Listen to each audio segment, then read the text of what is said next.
Well, I mean, honestly, we pitched well early. Even though Nolan gave a couple of hits and a run in the first, I thought he really attacked the zone well, and he was a little bit of a victim of two strikes, maybe just leaving the ball in the middle, not in the middle of the plate, but a pitch they could hit. And so he gave up a little bit there, but he really, really settled in the middle of the game and pitched ahead, had a wipeout slider at times, and made quality pitches. And then we just got there in the sixth, and the game kind of unraveled, went back-to-back singles. And at that point, I just felt like he started pitching behind. And, you know, hindsight's a beautiful thing. You know, you look back at that, and you would really say should have stuck with Nolan. But Parker Joe hadn't walked two guys the entire year back-to-back, and that's what happened, and it just unraveled. So we tried to get it settled down with Chase right there and finish the inning, and just, again, they just continued to hit and just created a huge deficit. Okay, we'll open up for questions. Have a question, raise your hand, and we'll get a mic to you. This is for the student athletes only for this first portion here. Okay, Danny, we'll start with you. Nolan, Danny Davis, Austin American Statesman. Nolan, in that sixth inning, what kind of happened to those first two batters, and did you feel like you could have stayed in the game, that you still had stuff in the tank? Yeah, I mean, the pitch count was down. Just a couple balls were just running away from me, and I leaving the ball up, and made a few mistakes, and they capitalized, and that was it. Okay, Rob here. Dustin McComas, OrangeBloods.com. Nolan, you guys haven't really been through many games like this in a long, long time. What was the mood afterwards? You're one of the veteran guys. What was said amongst the team after the loss? I mean, super regional. I mean, we lost the first game. I mean, we've been here before. I mean, all we can really look forward to is the next game and worry about game two, and move on from there. Okay, Danny again. Same question to Tate. What's kind of the mood for the team, and what do you guys have to do to keep going here in Omaha? I mean, everyone's down right now, but I'm sure everyone will get over it. It's baseball. Gotta forget. Next question, Danny. Either the players, what did you guys kind of do during that lengthy delay, and how did you guys get kind of warmed back up and get back into the game? Tate, you start, please. Everyone just kind of chilled and sat down. It was pretty quiet. I would say it was more of just everyone just kind of staying off your feet and just being ready to come back, and we knew what the situation was and trying to basically minimize as much as possible. Nick Moyle, San Antonio Express-News. Nolan, you know, probably not the start that you wanted, but what do you take away from this, and what do you kind of try to forget or move on from next time you get out there? I mean, Arkansas is a great hitting team. I mean, they found a lot of barrels today, and I left a few mistakes up, and they hammered it. I mean, it's baseball.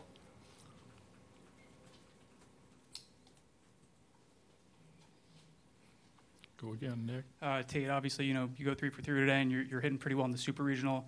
You know, how do you, balance out, you have a good performance, but the rest of the team doesn't. You know, what do you take away from that individually, if anything?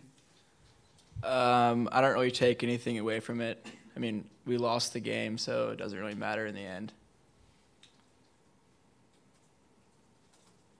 Okay, any more questions for the student athletes? Going once, twice. Oh, quick. Just, Nolan and Tate, what did you guys, obviously you have that really long rain delay, what's the mood, what are y'all talking about in there? And have you ever been involved in a game like that where, you're stopped, bases loaded, you're in a really weird situation, and you have this, almost 3-hour delay? Nolan. Yeah, I mean, we've had it, I think, a couple times. One was, I remember, is West Virginia. I mean, sometimes it can go good for you, and sometimes it can not. It depends on what the rally's going on. And in this situation, I think it could have went better for us. It gave us time to settle down and have a plan going moving forward, and just happened to not go our way. Tate. Yeah, it's happened earlier in the year, and it actually turned out better every single time earlier, but this time it just didn't. Okay. The last one for the student athletes, Danny. Nolan, since your pitch count was in the 80s today, do you feel going forward this is kind of a situation like last week where you could be available later in the week if needed? Yeah, I mean, whenever basically I need to come in, I'm going to come in and determining whenever it is. We'll see. Guys, thank you. We'll see you on Tuesday. You hold on. I'm in the hot seat, huh? Yeah. We'll wait for them to clear out.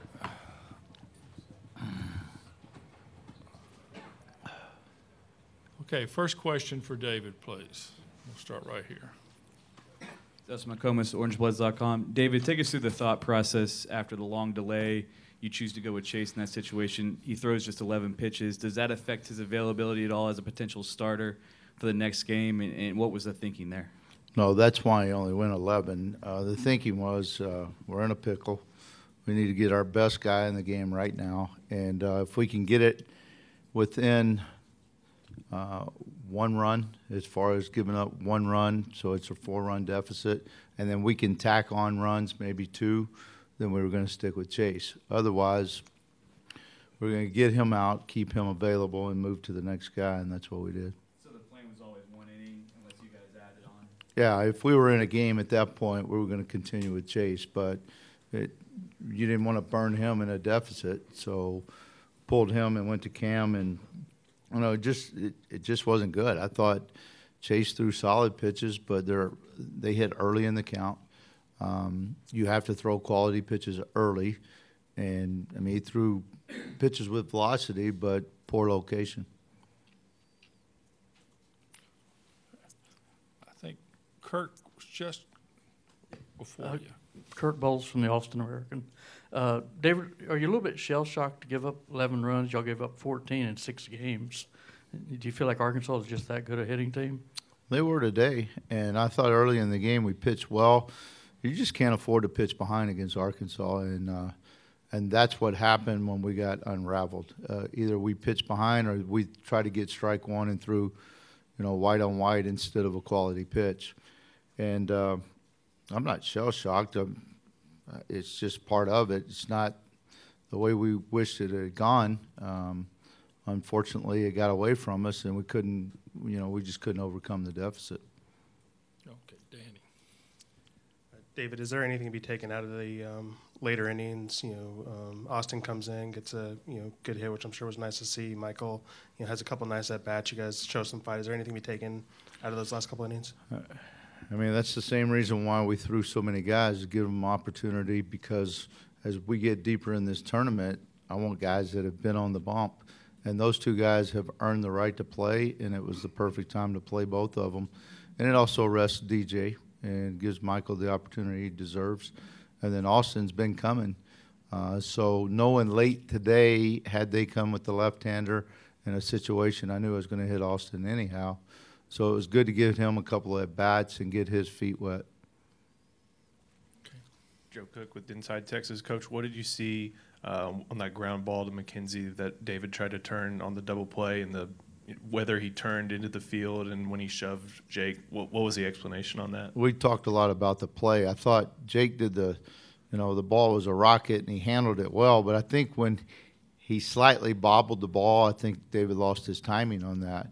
And so he probably got a little bit on his front foot early instead of staying behind the bag on that. And then I think once that happened, I felt like it looked like David felt like he had to rush, and probably still didn't. He could have gathered his feet, but that's what it looked like. I haven't talked to David about it. The coaches, we've talked about it, but I just haven't talked to David. I'll ask him. The shove, anything from that? No, it wasn't anything. I mean, it was competitive. I didn't think anything of it. I went out basically to make sure that he turned the correct way and to make sure that there wasn't anything else going to happen. Okay. Travis Levinka, the Daily Texan. Coach, what went into wearing the number 16 jersey today? Obviously, it's Augie's number. What went to wearing that? Well, like we've talked about since Coach's passing, we basically have come to the conclusion that he's a huge piece of our program. He's a huge piece of this team. And so I talked to the players about it early on, early in the week, and basically said the story about how it happened with Woody Woodman, and Augie wore his number 2 jersey, and Vinny and I were sitting in the clubhouse at Oklahoma City, and I said, Vinny, if we make it to Omaha, I want to wear number 16, and he said that would be really cool. So I'd start working on it, and he got the jerseys together. Once we clinched the Super Regional, I walked in my office, and Vinny was sitting there holding them. So it was a good moment, but I was able to talk to the players about it, and what I was impressed with is there wasn't any fist pumps nor anyone rolling their eyes. It was basically the same way we've approached it from day one, and understanding he's a piece of us. And I know Augie would not want to be the center of attention, and I think he would probably appreciate the way we handled it. Okay, this will be the last question. Kirk? One, will Chase be a possibility to start? Are you already thinking about Henley? And are you worried about any mental hangover from this? No, they're both available. I haven't chose which one yet. It may have something to do with who we face. I will say I like Chase following Henley more so than I like Henley following Chase, but there's still no decision.